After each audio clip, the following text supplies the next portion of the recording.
اور خاص کر ڈائمنڈ کی پیداوار کے حوالے سے صفحہ اول کے ممالک میں شمار ہوتا ہے، مگر اس ملک کے اندر پچھلی دہائی تک ہر تیسری عورت جسم فروش تھی۔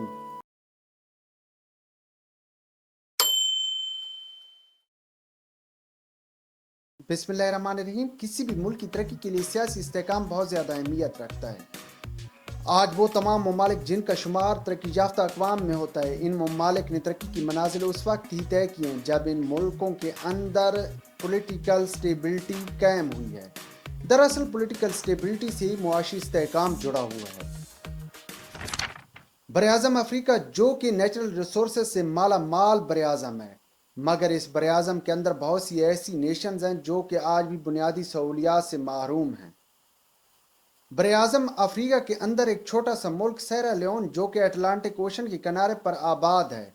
اس ملک کی خاصیت یہ ہے کہ یہ نیچرل ریسورسز اور خاص کر ڈائمنڈ کی پیداوار کے حوالے سے صفحہ اول کے ممالک میں شمار ہوتا ہے، مگر اس ملک کے اندر پچھلی دہائی تک ہر تیسری عورت جسم فروش تھی۔ اب آپ اندازہ لگائیے کہ ایک جانب جو کہ دنیا بھر میں سب سے زیادہ ڈائمنڈ کی پیداوار کے حوالے سے مشہور ملک ہو، وہاں پر ہر تیسری عورت جسم فروش ہو۔ آخر اس کے پیچھے کیا وجہ ہے؟ اس کے پیچھے صرف اور صرف ایک ہی وجہ ہے کہ پولیٹیکل سٹیبلٹی نہ ہونے کی وجہ سے ہی سیرا لیون کے اندر خانہ جنگی نے جنم لیا، اور اس کے بعد ملک کی بیشتر آبادی خطے غربت سے نیچے چلی گئی۔ سیرا لیون کے اندر 1930 میں ڈائمنڈ کے ذخائر دریافت ہوئے۔ 1961 میں سیرا لیون نے برطانوی نوآبادیاتی نظام سے چھٹکارا پایا۔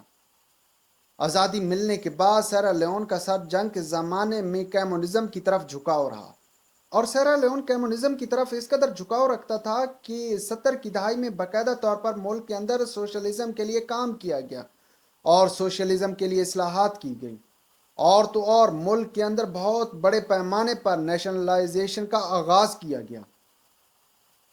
خیر، سوویت یونین کے انہدام کے بعد جہاں دنیا بھر کے کمیونسٹ دربدر ہوئے اور ان کو معاشی طور پر دھچکا لگا، کیونکہ یو ایس ایس آر کے انہدام کے بعد ان کو مالی معاونت ملنا یو ایس ایس آر کی جانب سے بند ہو گئی، تو وہیں سیرا لیون کے بھی کمیونسٹ کافی زیادہ کنفیوز ہوئے۔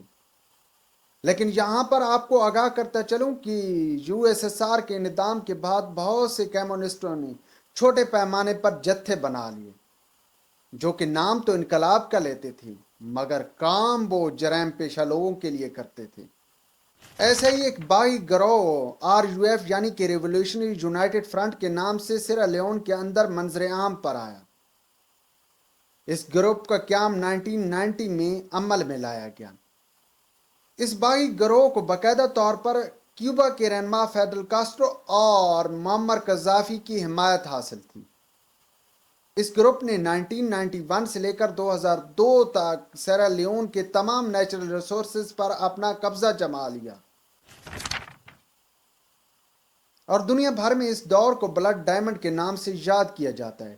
ان 10 سالوں کے اندر اس گروپ کی باغیانہ کارروائیوں کی وجہ سے جہاں پر دنیا بھر میں ڈائمنڈ کا غیر قانونی کاروبار ہوا، وہیں پر اس گروپ کی باغیانہ کارروائیوں کی وجہ سے سیرا لیون کے اندر معاشی حالات بہت زیادہ ابتر ہوئے اور ملک مکمل طور پر خانہ جنگی کے اندر چلا گیا۔ یہ لوگ بظاہر تو انقلاب کا نعرہ لگاتے تھے مگر پس پردہ ان کے معاشی مفادات چھپے ہوئے تھے، اور انہوں نے ان 10 سالوں کے اندر سیرا لیون کے اندر سے نیچرل ریسورسز کے ذریعے خوب دولت سمیٹی۔ جہاں یہ لوگ دولت سمیٹ رہے تھے، وہیں پر سیرا لیون کے لوگ مالی طور پر روز بروز کمزور ہوتے جا رہے تھے، اور پھر وہ وقت آ پہنچا کہ ملک مکمل طور پر خانہ جنگی کے اندر چلا گیا۔